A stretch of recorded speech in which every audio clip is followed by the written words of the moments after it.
Hello my dear students, let us start our today's class.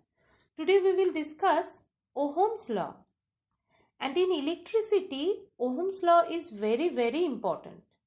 And its application in electricity is so wide that for almost each and every situation in electricity or each and every discussion about electricity, we will use Ohm's law. Means we can consider Ohm's law as the pillar of electricity. Now, so today's discussion is very important. Try to understand it. If you feel any difficulties, later on you can contact me. Now, what is the statement of Ohm's law? The electric current flowing in a conductor is directly proportional to the potential difference across the ends of the conductor, provided the temperature and other physical conditions of the conductor remain the same. Next, we will discuss the mathematical representation of Ohm's law. For that, let us first consider the diagram. Just observe the diagram very carefully.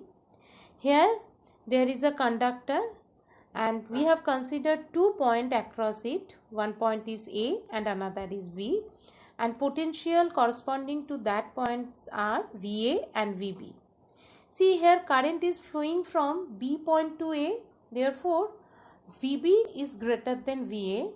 Hence, the potential difference across the conductor we have considered as V equals to VB minus VA. And the amount of current flowing through this conductor is I.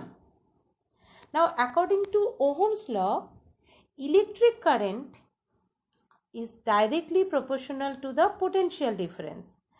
That is, I is directly proportional to V. So, as I is directly proportional to V, also V is directly proportional to I. Now, if we want to remove the proportionality sign and if we want to introduce an equal sign, we have to introduce a constant of proportionality. Now, see here, R is the constant of proportionality and R is known as resistance of the conductor. So, what is the mathematical representation of Ohm's law? V equals to Ri. And this relation is very important.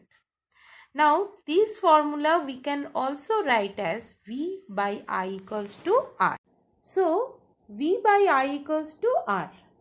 Thus, Ohm law can be also stated as the ratio of potential difference across the ends of a conductor to the current flowing through it remains constant if temperature and other physical conditions of the conductor remains the same.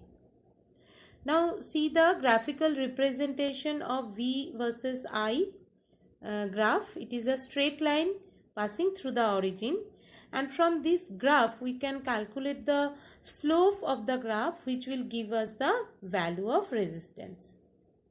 Now, what is resistance? Next we will discuss about resistance.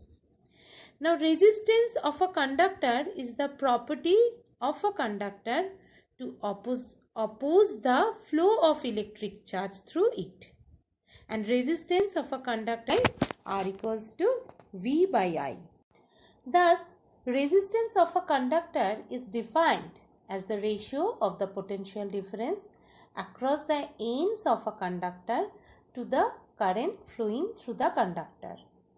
And what is the SI unit of resistance?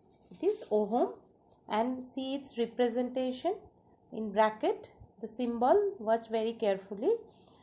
And since R equals to V by I, therefore 1 Ohm equals to 1 volt by 1 ampere, and here 1 Ohm equals to 1 volt ampere to the power minus 1. Now, what is the definition of 1 Ohm? Resistance of a conductor is said to be 1 Ohm if a potential difference of 1 volt across the ends of the conductor makes a current of 1 ampere to pass through it. Next we will discuss the cause of resistance. Now in definition of resistance we have discussed the resistance of a conductor is the property of a conductor to oppose the flow of electric charge through it. Now why any conductor apply this opposition force to the flow of electric charges through it? Now let us discuss the cause of resistance. Now see, we know a conductor has large number of free electrons, and we know free electrons are negatively charged. When a potential difference is maintained across the ends of a conductor, these free electrons drift from one end to the other end of the conductor. That is, from the lower potential difference to the higher potential region. And during their movement, these free electrons collide with the atoms. And we know atoms are positively charged. And these collisions oppose the movement of free electrons from one end to the other end of the conductor. And this opposition to the flow of free electrons due to the collisions with the ions in a conductor is known as resistance of the conductor. More the collisions suffered by electrons in a conductor, more is the resistance offered by the conductor. Now this is the theory for resistance. Clear? Now this much is for today. Thank you.